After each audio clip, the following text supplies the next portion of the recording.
Hi everyone, welcome back to my channel క్వీనీతో ముచ్చట్లు. మనం బ్యాంకాక్ ముచ్చట్లో ఉన్నాం కదా. అయితే మేమందరము ఎయిర్పోర్ట్కి అయితే వచ్చేసామండి. అలా ఒక రౌండ్ అయితే చుట్టేసాం ఎయిర్పోర్ట్ని. అయినా టైం అవ్వట్లేదండి, ఇంకా టైం మిగిలే ఉంది.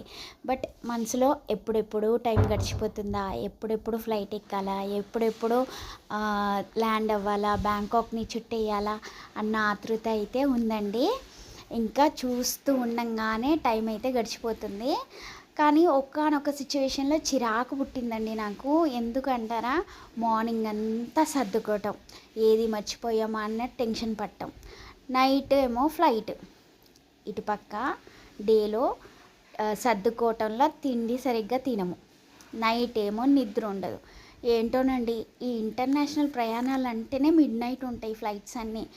నిద్రనైతే అస్సలు ఉండదు, ఏమంటారు కదా అండి. అయితే ఈ హ్యాపీనెస్ ముందు ఆ చిన్న చిరాకు చిన్నదైపోయిందండి.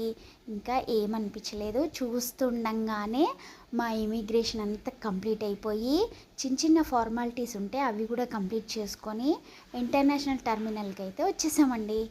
ఇంకా ఫ్లైట్స్ రావడము, టేక్ ఆఫ్ అవ్వడము అన్నీ చూస్తుండగానే మా ఫ్లైట్ అనౌన్స్మెంట్ అయితే చేశారండి. ఇంకా చక్కగా వచ్చి కూర్చున్నాము ఫ్లైట్లో అందరము. నాకైతే విండో సీట్ వచ్చిందండి.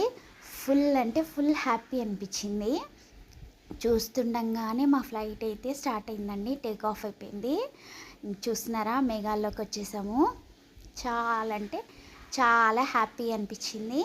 కాకపోతే ఎక్కువ బాధ అనిపించిందండి. ఎందుకు అంటే మా టూర్లు ఎప్పుడు కూడా సెప్టెంబర్ మంత్లోనే పెట్టేవాళ్ళు. బట్ ఈ మంత్ ఏంటంటే అక్టోబర్లో పెట్టారు. సో మనకి కార్తీక మాసం అనమాట. కార్తీక మాసం అంటే ఎంత ఇంపార్టెంట్ ఉంటుంది కదండి మనందరికీ.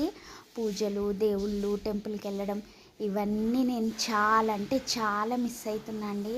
మిస్ అయ్యాను, చాలా బాధేసింది. బాధ సంతోషంతో నా ప్రయాణం అయితే స్టార్ట్ అయ్యింది. చూస్తూ ఉండండి, ఇంకా మంచి మంచి వీడియోస్ వస్తున్నాయి. Bye guys.